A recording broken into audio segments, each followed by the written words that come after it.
Muchas son sus imágenes y también los espacios consagrados a la Virgen María. Sin embargo, también se la conoce con otros nombres, como Reina de los Cielos o Estrella del Mar. ¿De dónde proceden estos nombres? Su historia, su imagen y sus advocaciones no son nuevas ni surgen con el cristianismo, sino que provienen de una reina de los cielos que era común a todas las culturas de la antigüedad mediterránea y que básicamente derivaban del culto a la luna. ¿Podría ser el culto a la Virgen una copia de anteriores cultos paganos a la gran diosa de la antigüedad? Los mitos y los hallazgos arqueológicos evidencian que, mucho antes de que apareciera la figura de la Virgen María en el cristianismo, existían personificaciones de diosas de la naturaleza y de los cielos con características similares a esta nueva figura.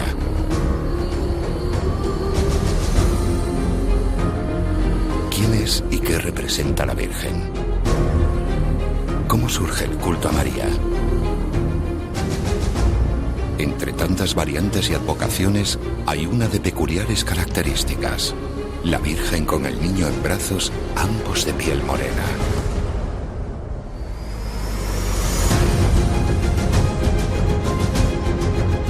Vírgenes negras que se difundieron por toda Europa en el contexto de las cruzadas.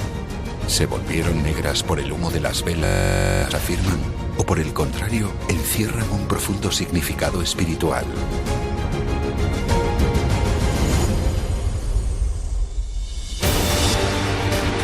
Hemos observado las estrellas durante millones de años.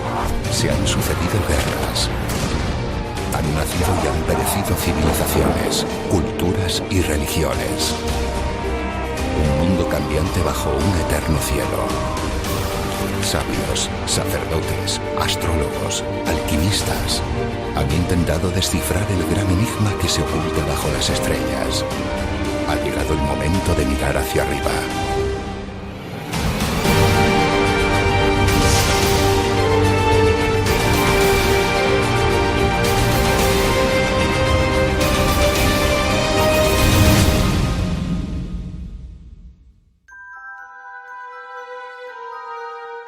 Madre de Dios, Reina de los cielos, Nuestra Señora.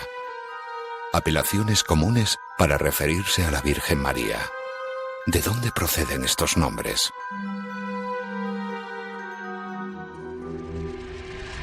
Son los mismos títulos exactamente con los que miles de años antes eran conocidas muchas diosas de la antigüedad, generalmente deidades lunares, venusinas o estelares, como ocurría con Istar en Babilonia, Astarte para los fenicios o Isis en Egipto.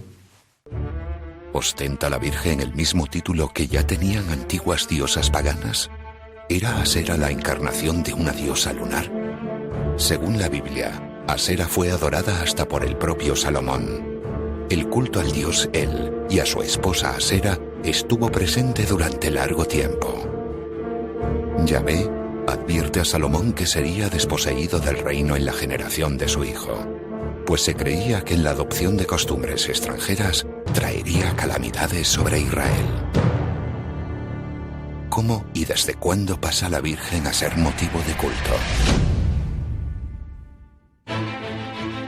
Según la tradición, Santa María pasó sus últimos días en la ciudad de Éfeso, en la actual Turquía.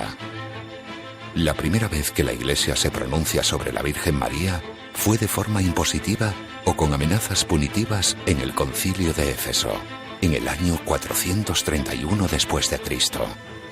Si alguien no reconoce que Cristo en verdad es Dios y la Virgen Santa es Madre de Dios, debe ser juzgado.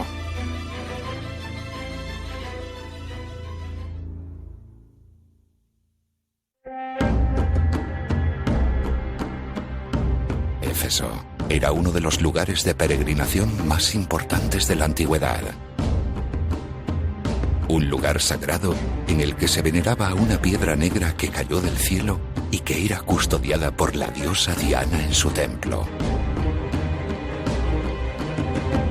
En el templo de Éfeso una de las 7 maravillas del mundo antiguo, se veneraba a una estatua negra de la gran diosa, hermana del Apolo solar, un lugar que en turco se conoce con el nombre de Karaçatli, que significa la piedra negra. La Iglesia estaba preocupada porque, a pesar de haber introducido la creencia en el Mesías, la gente no abandonaba los antiguos cultos paganos. Para erradicarlos, adoptó la estrategia de sustituir lugares de culto a antiguos dioses por nombres de santos o por diferentes vírgenes.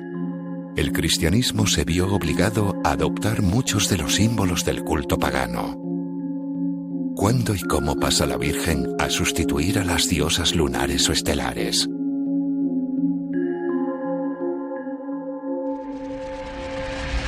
Las vírgenes negras no son sino la manifestación, pues clara evidente, de cultos anteriores que nunca se perdieron y que el cristianismo hizo suyos y que las gentes de la época entendían a la perfección porque para ellos siempre había sido un elemento sagrado, que simplemente había cambiado de forma en el tiempo. ¿Por qué hay tantas advocaciones distintas de la Virgen? ¿Por qué hay tantas iglesias y catedrales dedicadas a su nombre? Los hombres antiguos saben dónde tienen que poner los templos. Templos a muchos dioses, a muchas diosas. Pero el cristianismo tiene que acabar con esas prácticas y realmente tenemos la imagen de Jesús, la imagen de la Virgen y los apóstoles y 4 santos más. Por lo tanto, tu repertorio es mucho más pequeño. Todo aquello que tenga que ver con culto femenino, lógicamente, se cristianiza a la Virgen María.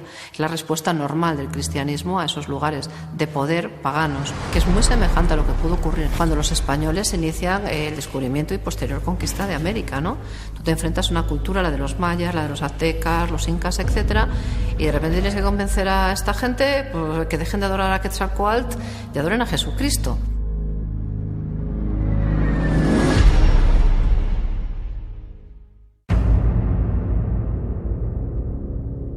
Desde sus inicios, la figura de la Virgen se ha relacionado con los cielos y los fenómenos lumínicos. Lo que me llama la atención es esa conexión entre la Virgen y las luces, lo estelar. De alguna manera hay una especie de obsesión en ese tiempo de conectar la Virgen con las estrellas, la Virgen con la luna, la Virgen con el cielo, con el firmamento. Y en realidad lo que está pasando a partir del siglo IX, X, es que hay un interés en la Europa cristiana por ir asentando, dominando, tapando los cultos antiguos a diosas madre. En el Nuevo Testamento. Sin embargo, en los primeros siglos de la historia del cristianismo, no sé si Piñero estará de acuerdo, María es un personaje casi inexistente. La irrupción vigorosa de María en el cristianismo se produce varios siglos después. A partir del siglo III, cuando las diosas mediterráneas tienen un papel enorme en el imperio y la jerarquía católica descubre que es un buen camino para evangelizar, coger esos santuarios, cambiarles la deidad que está colocada y dedicarlos a María. Entonces adoptan a los fieles. Un camino muy atractivo y muy listo, y la convierten en una diosa. Las mujeres tuvieron mucho problema. En el siglo IV, el obispo San Ambrosio, infatigable apóstol de la virginidad, se refería así a la Virgen. Sin duda que la patria de la castidad es el cielo. Allí es ciudadana, aquí en la tierra forastera. ¿Quién se atreverá a negar que este nuevo género de vida emanó del cielo?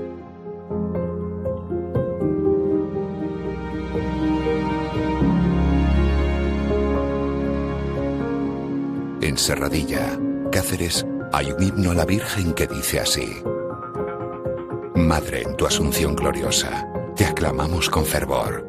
En tu luz esplendorosa, muéstranos el resplandor.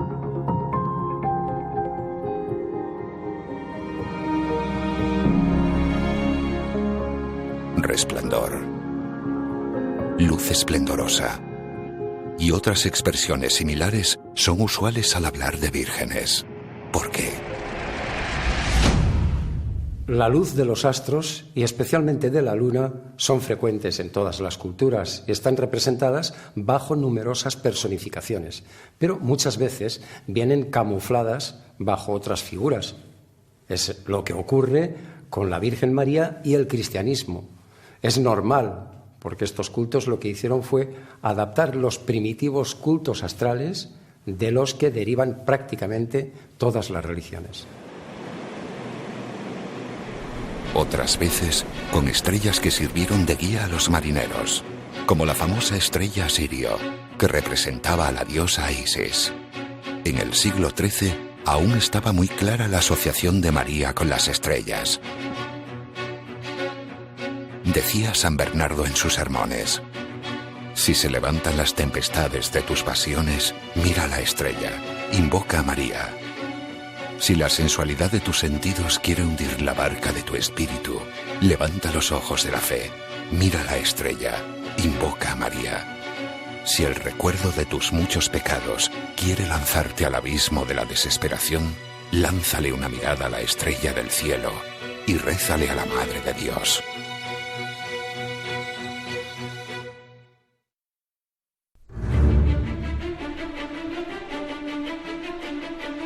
Pero este largo proceso, por el que el culto a la Virgen va sustituyendo a los antiguos lugares sagrados, de antiguas diosas, no se produce de la noche a la mañana, sino que dura varios siglos. Y no acabaría hasta la cristianización de los últimos núcleos en zonas muy aisladas, ya en los siglos XII-XIII, cuando aparecen numerosas vírgenes por todos los rincones del país y siempre acompañadas de los mismos milagros. España sería uno de los lugares donde el culto a la Virgen acabaría calando más hondo.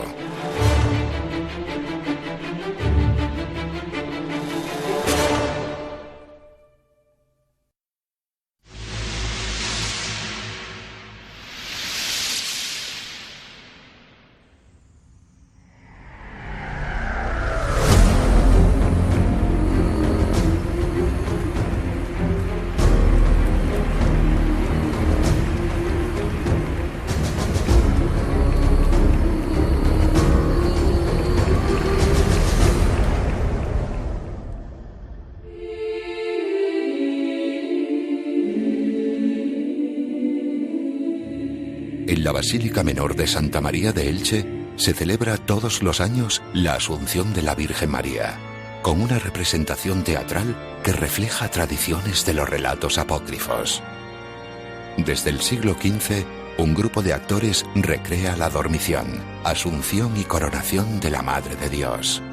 Este drama religioso realza la santidad de María por superar lo contingente y elevarse a los cielos. Se conoce como el misterio de Elche y goza del privilegio de una bula papal del siglo XVII para poder representar obras teatrales en el interior de la iglesia, algo que estaba prohibido desde el Concilio de Trento. Sin embargo, incluso la UNESCO ha declarado este espectáculo como obra maestra del patrimonio oral e inmaterial de la humanidad. España presionó con todos sus reyes. Fueron presionando uno tras otro hasta ya finalmente el propio Francisco Franco también pedía que ese misterio se consagrase. La Asunción de la Virgen no está recogida en la Biblia, tan solo aparece mencionada en evangelios apócrifos de los siglos IV-V. Sin embargo, acabó siendo finalmente reconocida como dogma de fe. ¿Cuál puede ser el motivo? ¿Por qué la Iglesia avala una historia que no recogen los evangelios canónicos?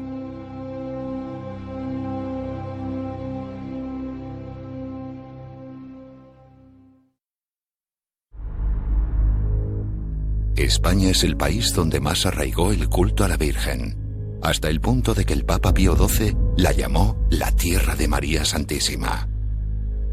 Aquí hay más de 50.000 imágenes de la Virgen María.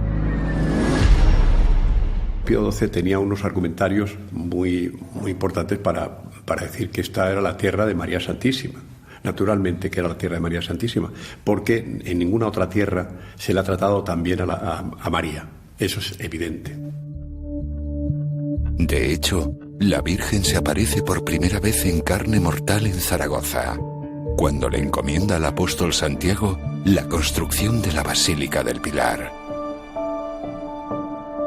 La Virgen María, en carne mortal, es decir, que viva, se aparece en España, a Santiago, se pone en una columna y da lugar a lo que se llama hoy la Virgen del Pilar. Entonces, eso es un poco sorprendente, porque era como una bilocación, o sea, estaba en dos sitios al mismo tiempo. Es el gran centro de devoción mariana probablemente de España. Hay muchos centros marianos de devoción a la Virgen en toda la península ibérica y en toda Europa, ¿no? Pero Zaragoza tiene algo muy especial, y es que en Zaragoza se apareció la Virgen.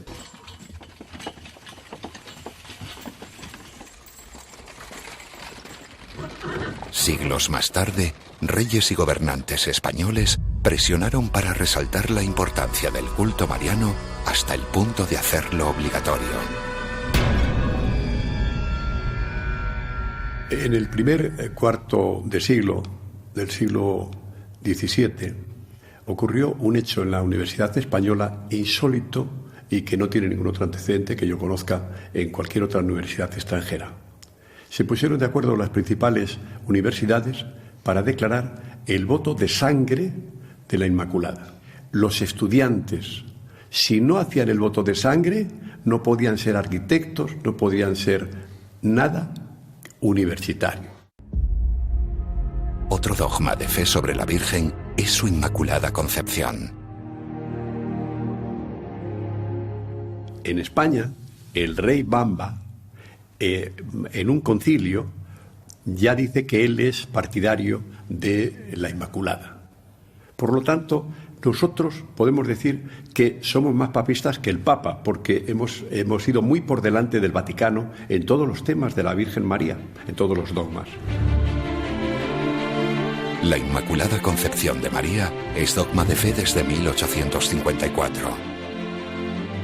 Sin embargo, esta advocación de María sin pecado concebida llevaba siglos gozando de un enorme arraigo popular.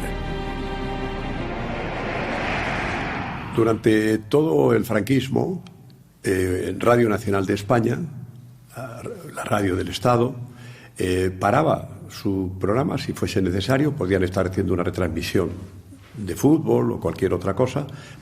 Eso era sagrado. A las 12 de la mañana tenían que oír todos los españoles, creyentes o no creyentes, el Ángelus.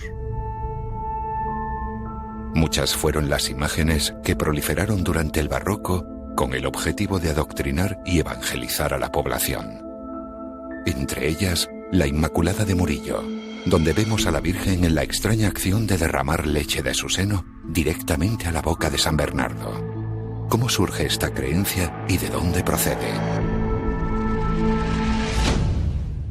Claro que son entidades mitológicas, más allá de la realidad del personaje. Los santos son los herederos de grandes mitos paganos o no de la antigüedad. Y es muy fácil ver el recorrido. Está claro que los grandes cultos a la diosa se convierten en prefiguraciones de la diosa y que después eso se puede cristianizar porque realmente comparten un significado común. ¿Por qué tienen que ser opuestos? Son lo mismo. Otro dogma de fe sobre la Virgen es su Inmaculada Concepción. En España, el rey Bamba, en un concilio, ya dice que él es partidario de la Inmaculada. Por lo tanto, nosotros podemos decir que somos más papistas que el Papa, porque hemos ido muy por delante del Vaticano en todos los temas de la Virgen María, en todos los dogmas. La Inmaculada Concepción de María es dogma de fe desde 1854. Sin embargo, esta advocación de María sin pecado concebida llevaba siglos gozando de un enorme arraigo popular. Durante todo el franquismo, Radio Nacional de España, la radio del Estado, paraba su programa si fuese necesario. Podían estar haciendo una retransmisión de fútbol o cualquier otra cosa. Eso era sagrado. A las 12 de la mañana tenían que oír todos los españoles, creyentes o no creyentes, el Ángelus. Muchas fueron las imágenes que proliferaron durante el Barroco con el objetivo de adoctrinar y evangelizar a la población. Entre ellas, la Inmaculada de Murillo, donde vemos a la Virgen en la extraña acción de derramar leche de su seno directamente a la boca de San Bernardo. ¿Cómo surge esta creencia y de dónde procede? Claro que son entidades mitológicas, más allá de la realidad del personaje. Los santos son los herederos de grandes mitos paganos o no de la antigüedad. Y es muy fácil ver el recorrido. Está claro que los grandes cultos a la diosa se convierten en prefiguraciones de la diosa y que después eso se puede cristianizar porque realmente comparten un significado común. ¿Por qué tienen que ser opuestos? Son lo mismo. La palabra virgen y el concepto de virginidad proceden del mismo término latino que designa al signo Virgo, representado por la figura de una mujer con unas espigas de trigo en la mano como símbolo de fertilidad. Relacionar a María con el signo de Virgo y sus atributos reforzaría el carácter inmaculado de la Madre de Dios. No es casualidad que a la Virgen se la conozca también con el sobrenombre de Sempre Virgo, y tampoco que su natividad se festeje el 8 de septiembre, precisamente el punto central del tiempo que el Sol transcurre por el signo de Virgo, que va aproximadamente del 22 de agosto al 22 de septiembre. Hay otro dato también muy interesante. Primero, que el signo de Virgo antecede en muchos siglos al cristianismo y a la figura de la Virgen. Y después que Spica, la estrella central de la constelación de Virgo, representa una espiga que acompañaba a esa figura femenina que representaba a Virgo. Una espiga que es frecuente en la iconografía de la Virgen también. No es extraño, pues, que la Virgen María sea representada como una mujer joven, dulce e inocente, de aspecto virginal, con frecuencia de pie sobre una media luna y vestida con una túnica blanca y con un manto azul. En algunas variantes, con angelitos a su alrededor que portan espigas. Maternidad, virginidad, espigas, regencia sobre los cielos, fechas coincidentes y otros atributos y advocaciones relacionan a Santa María con otras diosas de la antigüedad mediterránea. Muchos de los cultos en el Mediterráneo a una diosa madre, como puede ser el caso de Gea o de Rea o de Gaia, estarían muy relacionados con el culto a Cibeles.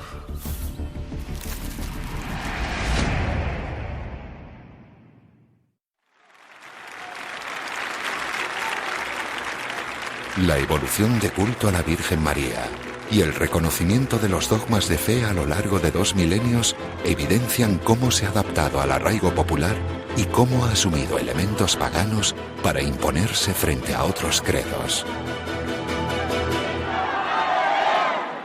En España hay muchas personas, me atrevo a decirlo así, que creen en la Virgen, no creen en Dios. Y lo que les mueve espiritualmente es la figura de la Madre, pero con un profundo fervor, ¿no? Y capaces de hacer unas manifestaciones, una exaltación asombrosa, muy respetable, y que efectivamente está tocando con algo muy profundo que les viene de muy atrás, ¿no? Esa idea de que la diosa es la protectora y a la diosa se le debe la pleitesía para conseguir esa eterna protección, está en la base de la civilización, desde luego ibérica, sin lugar a dudas. Son muchas las imágenes de divinidades femeninas que aparecen con un niño en su regazo, al igual que la Virgen y el niño Jesús. Muchas de estas imágenes son negras, siendo España uno de los lugares de mayor arraigo. ¿Por qué hay vírgenes negras y vírgenes blancas? ¿Cuándo y por qué se introducen las vírgenes negras en España?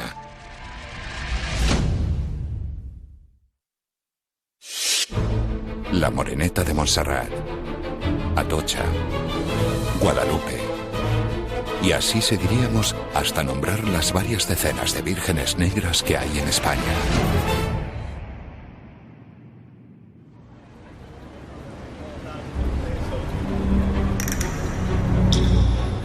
Esta es la Fuente de Cibeles de Madrid, uno de los puntos más visitados de Europa. Todos los días, centenares de turistas vienen hasta aquí a hacerse fotos con esta escultura de la antigua diosa esculpida. de forma paradójica, sobre mármol blanco. Pocos conocen la historia que se esconde tras esta diosa. Muy pocos saben que se trata, a pesar de su apariencia, de una de las principales diosas negras. Cibeles era hija del cielo y de la tierra. Era considerada la diosa madre, porque era la madre de los dioses. Y se la consideraba así porque muchos de los grandes dioses eran hijos suyos, como ocurría con Júpiter, Neptuno o Plutón. Y Cibeles fue la madre de Atis, otro dios luminoso, salvador, que nace un 25 de diciembre y que también el cristianismo asume parte de ese simbolismo. Suele representarse con una llave en la mano, la cual simboliza las maravillas que, cubiertas por la tierra durante el invierno, florecen en verano. Además, también se pueden contemplar sobre su cabeza torres e incluso una corona de encina. Las torres representan la protección de las ciudades y burgos que aportaba a Cibeles. Y la corona de encina recuerda los tiempos en los que los hombres nos alimentábamos del fruto de estos árboles. Pero, ¿qué relación puede tener con la Virgen? ¿Y por qué se trata de una deidad negra? En Pesinunte, una ciudad asiática de la actual Turquía, vivía el mítico rey Midas. Él fue quien fundó el templo de Cibeles. Y la adoración a esta diosa madre derivaba de un culto a otra diosa antigua, primitiva, cuyo nombre era Cubele, del que deriva Cibeles. Cubele era una piedra cúbica de color negro, grande, probablemente un meteorito que se adoraba en aquella zona.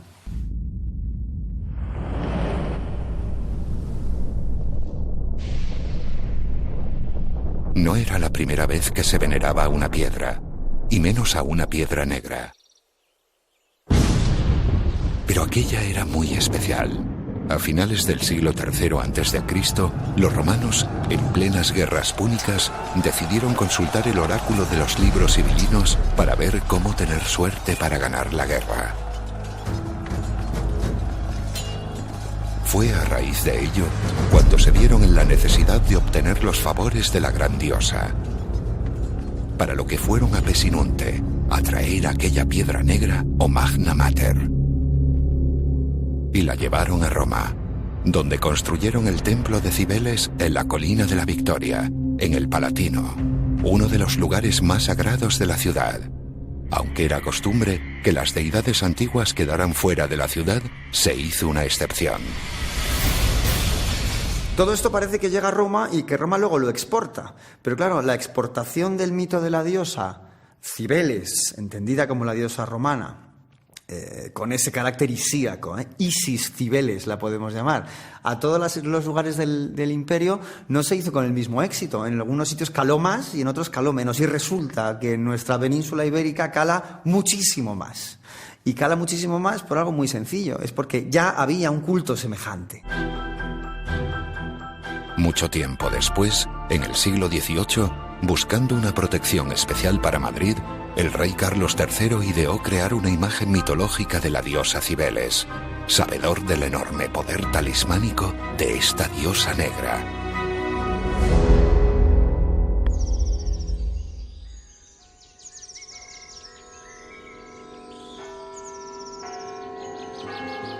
No obstante, algunos han intentado cambiar la verdadera naturaleza de algunas vírgenes negras o pasarlas a blancas. ¿Es lo que ocurre con una de las vírgenes negras más importantes de España?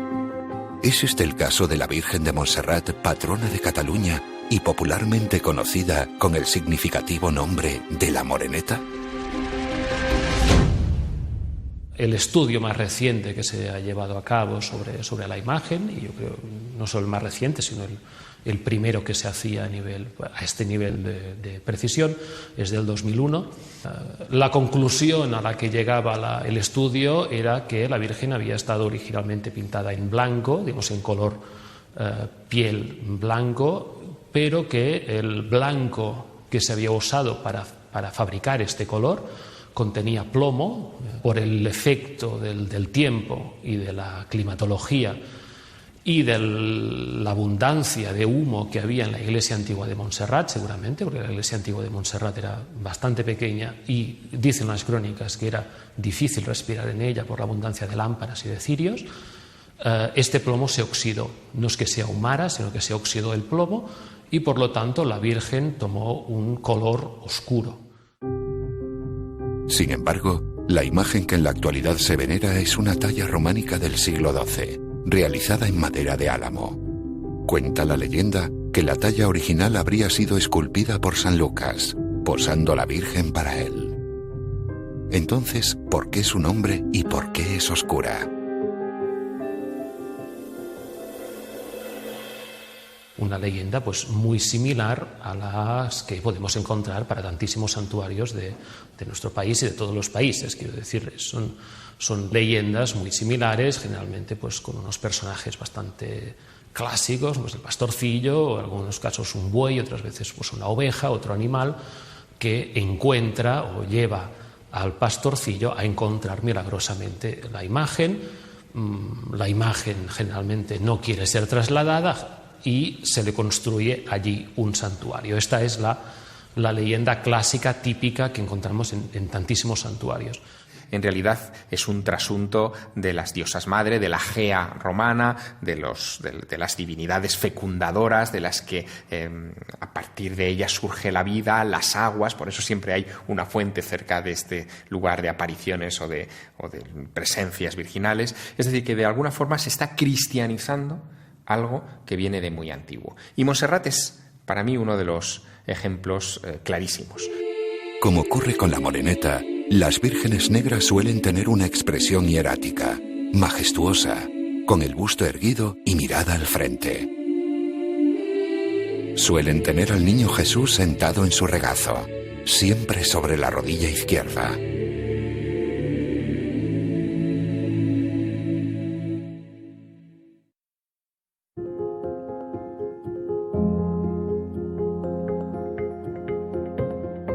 Atocha es otra de las más importantes vírgenes de España, en Madrid.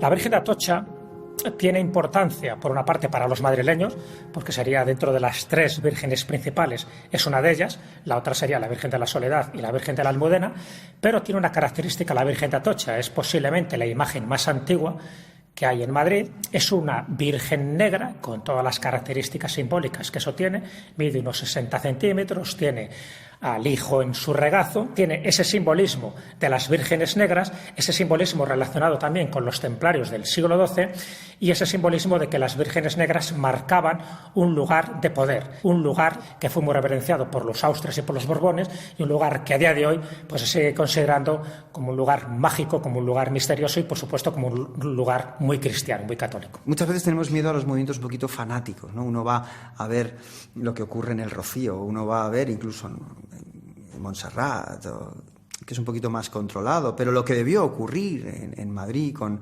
gran patria de las vírgenes negras y mueve algo que efectivamente conecta con algo muy, muy atrás, muy profundo, a lo que es muy difícil ponerle fin, ¿no? Porque forma parte de la esencia. La leyenda de la aparición de las vírgenes negras, con ligeros matices, es siempre la misma. Suelen encontrarlas pastores o animales, en huecos de árboles, en zarzales, pinos o espinos, cuevas o enterradas. Y, por el motivo que sea, al intentar trasladarlas, obran un milagro que lo impide y convence a los fieles que allí es donde quiere la imagen permanecer.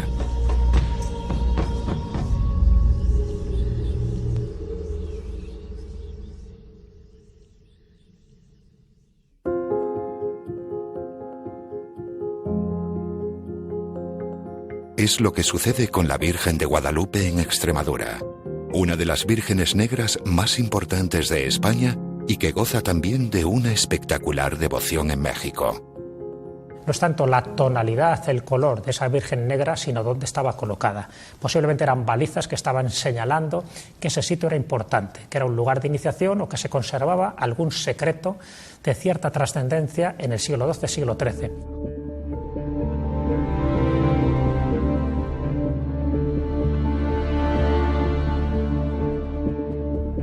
Un interesante caso de cómo algunas de las vírgenes negras actuales reflejan algunos de los más antiguos cultos mistéricos es la Virgen de Guadalupe de Úbeda, Jaén. Aparece dentro de una campana o sarcófago de barro y entre luces nocturnas. Llamada La Morenilla, es sacada de bajo tierra el día 25 de diciembre, Natividad del Sol Invictus. Vestida con una túnica que recuerda las clásicas grecorromanas, se encontró con unas gavillas de trigo de donde le viene el nombre de Nuestra Señora del Gabellar.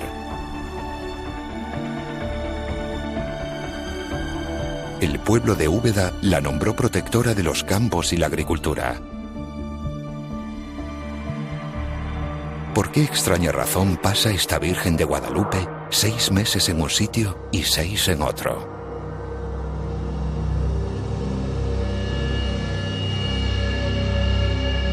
Con toda seguridad, aquello era un antiguo lugar de cultos eleusinos, y esto explicaría por qué pasa medio año en un lugar y medio año en otro. La mayoría de las vírgenes negras aparecen entre los siglos XI al XIII, algo a lo que contribuyeron en gran medida las cruzadas, ya que muchas de ellas las trajeron los templarios. Aunque hay vírgenes negras en España desde siglos antes de las cruzadas. ¿Podría darnos eso una pista sobre el verdadero origen de las vírgenes negras?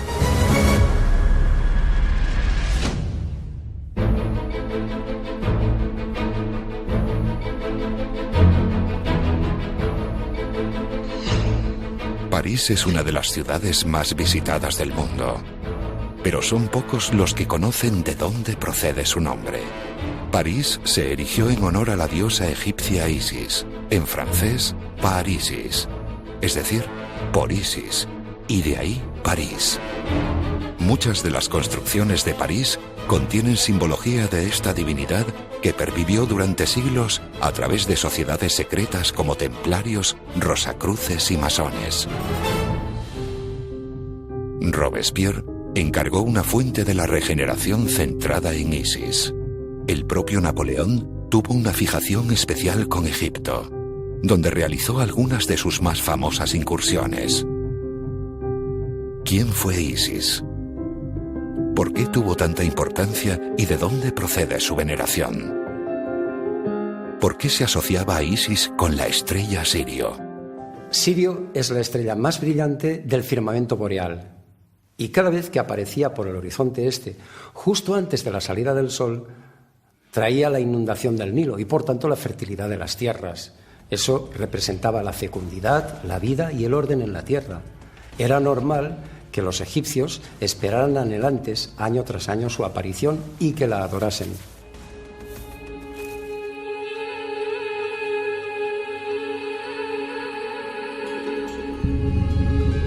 Es fácil entender por qué tuvo tanta importancia para Egipto, hasta tal punto que era a Isis y no a María a quien las mujeres rezaban para potenciar su fertilidad.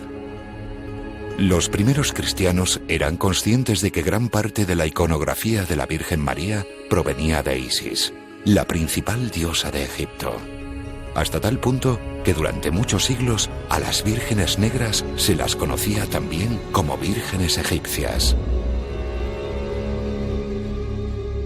El culto a Isis estaba tan arraigado y extendido en el Mediterráneo antiguo que Justiniano I tuvo que prohibirlo en el año 535 para que pudiera prosperar el culto a María. ¿Existe similitud entre las representaciones de la Virgen María y las de Isis? Son muchas las vírgenes que aparecen con el niño Jesús en el regazo, al igual que la diosa Isis. ¿Se trata de representar la maternidad o podría tener alguna explicación más? ¿Qué sentido tiene representar a Isis con su hijo Horus. Las figuras de la Virgen María con el niño Jesús en brazos o de Isis con Horus son una metáfora de la naturaleza que da a luz a sus frutos, igual que ellas han parido a sus hijos. Sin embargo, Isis tiene otra característica especial. Es una diosa negra, al igual que muchas vírgenes repartidas por Occidente que extrañamente son negras. Diosa de muchísimas cosas, no simplemente una diosa madre, diosa del conocimiento, de la brujería, de la magia, de conocimientos secretos vinculados a la tierra, básicamente. A su vez inspirada en todo ese limo negro que fertiliza las márgenes del Nilo y que posibilita la existencia, es decir, esa madre que genera, que prodiga los alimentos y que es generosa y que a la vez es temible, ¿Por qué las vírgenes negras? ¿Por qué no son todas blancas? ¿Por qué no las hay de otros colores? Hay quienes señalan que las vírgenes negras de Occidente lo son porque se hicieron con maderas negras o porque tomaron ese color tras estar mucho tiempo expuestas al humo de las velas de las iglesias. Pero este argumento no se sostiene si se hace un estudio histórico de las cerca de 40 vírgenes negras que, por ejemplo, hay en España.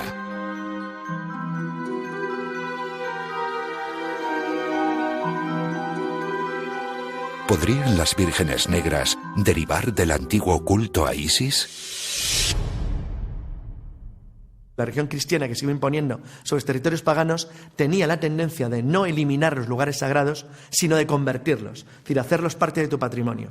Entre otros, estos antiguos cultos a vírgenes vinculadas a la tierra, vírgenes oscuras, que formaban parte probablemente de algunos tipos de ritos que también también existen dentro de la cultura grecolatina en determinadas variantes, también eran indoeuropeos al fin y al cabo, pero que se consolidan en la Edad Media por una especie de renacimiento muy profundo que ocurre no solamente en España, sino en otros países de Europa Occidental, de tradiciones muy arraigadas que eran anteriores a la romanización. En la antigüedad, era normal adorar las piedras caídas del cielo o construir altares en lugares donde habían caído, como hemos visto antes con el culto a Cibeles. Muchas veces los meteoritos han sido considerados piedras sagradas.